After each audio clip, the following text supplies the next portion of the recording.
Bonjour à toutes et à tous, c'est ravi de vous retrouver pour un nouveau 100% quintet avec une magnifique course événement à décrypter. Ce sera le prix de France Speed Race, la deuxième étape de l'Ultimate disputée donc ce dimanche 13 février à Paris-Vincennes. Les conditions de course, tout le monde les connaît bien. 2100 mètres départ à l'autostart pour la grande piste, 400 000 euros d'allocation pour des trotteurs âgés de 4 à 11 ans. En ce qui concerne l'épreuve, elle sera donnée à 15h15. Concernant les conditions météorologiques, sachez qu'il n'y aura pas de précipitation et que nous aurons théoriquement une petite dizaine de degrés. Voilà, conditions météorologiques optimales. Et le spectacle semble garanti avec la présence de grands champions. Au départ de cette épreuve, on va tout de suite regarder le tableau des partants avec l'As Vivid Wise, le phénomène de vitesse au 14 groupe, quatrième du dernier prix d'Amérique Legend Race, le numéro 2 Bayakeno, troisième du prix de l'Île-de-France et toujours à l'arrivée dans le prix de France, le numéro 3 Delia du Pomereux, la tenante du titre. En proie au doute en ce moment, le numéro 4 Billy de Montfort, l'immarcessible pour sa dernière course dans le Temple du Trot. Le numéro 5, Zaconjo, drivé par Jean-Michel Bazir, ce qui pourrait faire toute la différence. Le numéro 6, Flamme du Goutier, qui vient de réaliser deux très grosses performances. Le numéro 7, Cockstyle, lauréat du prix de Bourgogne sur ce parcours. Le numéro 8, Davidson Dupont, en quête d'un difficile doublé après son sacre dans l'Amérique. Le numéro 9, Vitruvio, tout à l'extérieur en première ligne, second atout d'Alessandro Gioccadoro, cinquième de l'édition 2020. Sur une deuxième ligne, le numéro 10, Étonnant, et en quête bien entendu de rachat, derrière un très bon démarreur. Et puis sur un second tableau que vous voyez à l'instant, le numéro 11, Power, avec Eric Raffin, et sur un parcours de vitesse qui devrait servir ses intérêts. Le numéro 12, Express Jet, vient de terminer 7ème du prix du Luxembourg et monte sensiblement de catégorie ici. Le numéro 13, Rebel Amateur, sa pointe de vitesse peut faire des ravages si elle reste sage. Le numéro 14, Chica de Joude, a bien sprinté dans le prix d'Amérique mais n'est pas sur son parcours de prédilection. Et enfin le numéro 15, Fakir du Loro, n'a pas convaincu cet hiver. Il devra se surpasser pour faire l'arrivée. Voilà pour une rapide présentation de l'ensemble des partants. On passe tout de suite au papier.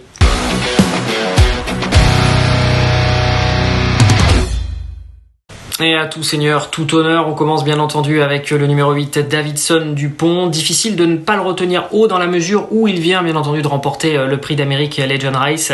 Après avoir terminé 2 années de rang dauphin du crack FaceTime Bourbon, on va le revoir dans ses œuvres. C'était donc fin janvier avec cette magnifique victoire aux dépens de Gallus. Il a été chercher Gallus et le privé justement sur le poteau d'un sacre qui pourtant lui tendait les bras. C'est une magnifique victoire et surtout ça ne fait finalement que récompenser la régularité de Davidson Dupont au plus haut niveau. C'est aussi l'avènement de Nicolas Bazir et c'était également une course intéressante car on a quand même l'air de rien plusieurs lignes dans l'épreuve avec notamment Flamme du Goutier que l'on aperçoit en arrière-plan qui va terminer 3e de cette épreuve devant Vivid Waisas et Onek. Une course dans laquelle l'élève, donc je le disais, de la famille Rayon a sorti le grand jeu pour l'emporter. Davidson Dupont a déjà gagné le prix de France Legend Race, c'était en 2020, en battant FaceTime Bourbon. Rien que pour cette raison, on se doit dans l'absolu de le placer en tête ou parmi les favoris, bien entendu, d'une sélection. Ce n'est cependant pas son parcours préféré. Quand on regarde ses statistiques, on va le voir en fiche, Davidson Dupont a certes gagné sur les 2100 mètres de la grande piste, mais dans l'ensemble, il a une réussite, on va dire, moyenne. Vous le voyez en chiffres, 8 courses, une victoire, 2 places et surtout beaucoup de disqualifications. Il avait d'ailleurs été disqualifié l'an passé avec le même numéro. Mais vous l'avez compris, au vu de sa victoire dans le prix d'Amérique Legend Race, on peut difficilement ne pas retenir un cheval comme Davidson Dupont. L'As Vivid Waisas, lui, je le disais en amont, c'est vraiment un spécialiste des parcours de vitesse. Rappelons d'ailleurs qu'il détient le record de France avec un chrono assez ahurissant de 1,08 et 6 dixièmes établi sur l'hippodrome de la Côte d'Azur. On va le voir d'ailleurs en vidéo, Vivid Waisas, c'était dans le prix de Bourgogne, une course dans laquelle il était dominé pour finir par Cockstyle, dont on reparlera un petit peu plus tard au cours de l'émission. Vivid Waisas qui est donc, je le disais, un véritable spécialiste des parcours de vitesse. Il a obtenu donc ce ce très bon premier accessite, c'était au début du mois de janvier. Le numéro 1 ne sera pas un problème avec lui, et là je pense que c'est important de le souligner parce qu'on se pose souvent la question. Eh bien, c'est un excellent démarreur. Il est également maniable, et Mathieu Abrivard déclare dans sa rubrique que de tous les prix de France qu'il ait couru, eh bien, Vivid Wysas est sa meilleure chance pour le gagner. Ça plante le décor et on peut considérer que Vivid Wysas à ce niveau dans cette course, eh bien, est une valeur sûre. Le numéro 6, Flamme du Goutier, elle a remporté le Cornulier, elle a terminé 3e du prix d'Amérique dans la foulée, et elle semble encore en pleine possession de ses moyens. Si Thierry Duval d'Estaing la présente, c'est qu'elle est prête à défendre toutes ses chances.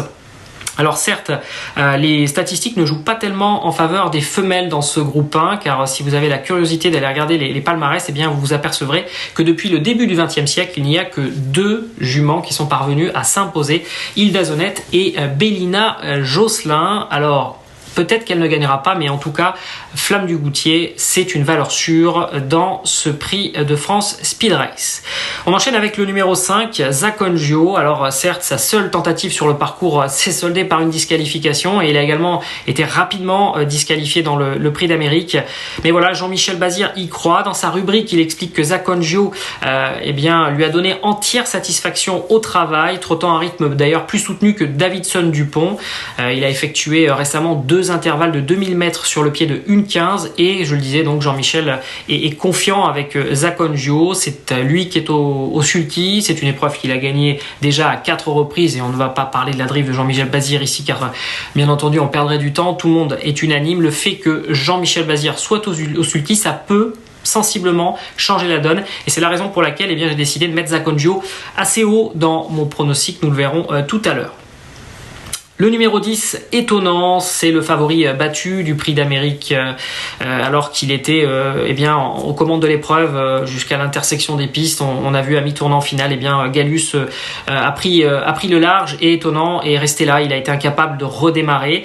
Richard Westering qui a été affecté par cette contre-performance. Il est resté très discret, il n'a pas souhaité communiquer avec les médias, mais on a pu voir circuler certaines informations ça et là sur les réseaux sociaux, et notamment une vidéo d'un entraînement effectué à main droite sur sa petite piste.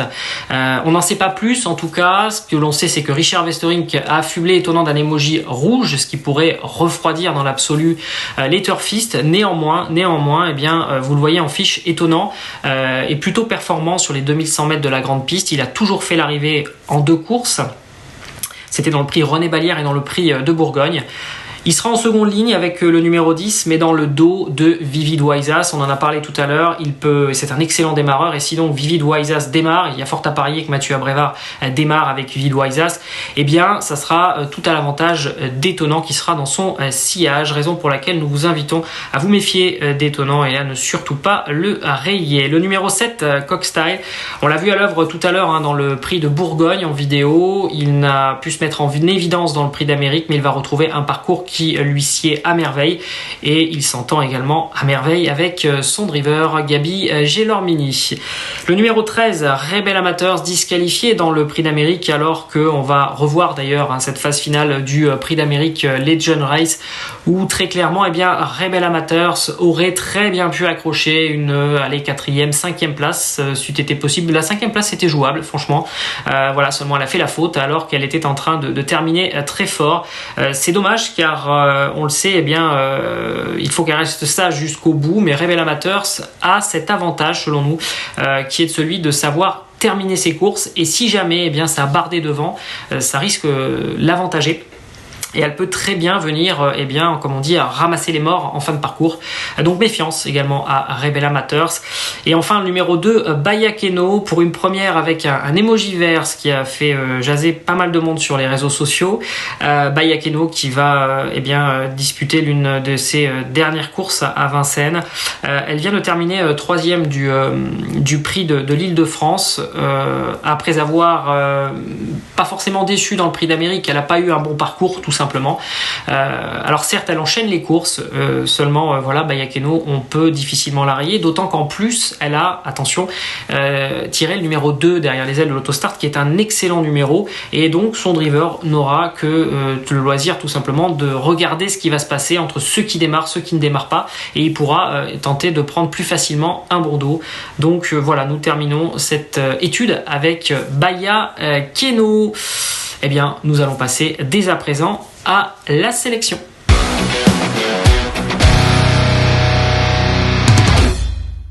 C'est désormais l'heure du choix et nous allons donc détailler notre pronostic final pour ce prix de France Speed Race. Mais avant cela, je vous rappelle que vous pouvez bien entendu suivre les courses en direct sur le site pariturf.com.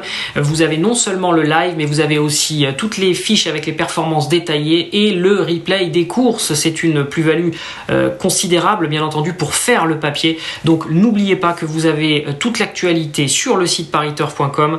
Faites le papier sur pariturf.com, restez bien entendu fidèle au journal et vous avez, je vous le rappelle, énormément d'informations qui vous seront précieuses pour faire vos jeux dans les meilleures conditions possibles. La sélection donc pour ce prix de France Speed Race, on a placé en tête le numéro 8, Davidson Dupont, qui peut prétendre à un deuxième prix de France.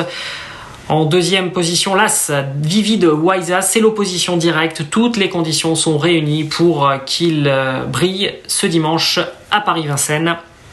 En troisième position, nous avons placé le numéro 6, Flamme du Goutier. C'est une championne et elle peut briguer une place sur le podium.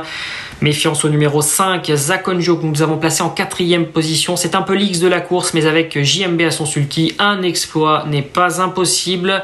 Et enfin, en cinquième position de notre ticket, nous plaçons le numéro 10, Étonnant, à reprendre malgré la désillusion du Prix d'Amérique. Vous avez pu voir tout à l'heure que ces statistiques sont bonnes justement sur le parcours. Des regrets, car il y en a toujours bien entendu, avec le numéro 7, Cockstyle, qui est sur un parcours où normalement il devrait bien faire. Le numéro 13, Rebel Amateurs, adepte des fins de course tonitruantes. Si elle reste dans les bonnes allures, elle peut faire mal. Et enfin, le numéro 2, Bayakeno, qui s'est toujours bien comporté dans le Prix de France en faisant l'arrivée. Voilà pour notre pronostic. Et puis, un conseil de jeu pour la réunion de ce dimanche à Paris-Vincennes. On ira dans le Prix de Gaillac, le deuxième rendez-vous, R1, C2, le numéro 2, In Love Mélois. On ne l'a pas revu en course depuis près de 3 mois, mais attention à se protéger de Yannick Henry, qui est affublé non seulement d'un emoji vert. On sait que quand Yannick Henry met du vert, c'est que les chevaux sont prêts. Il a utilisé un bond de priorité pour courir et surtout le cheval est déféré des 4 pieds pour la première fois de sa carrière. Bon jeu à tous, bon dimanche festif de course à Paris-Vincennes et puis partout en France, et restez fidèles à Paris Turf. À très vite.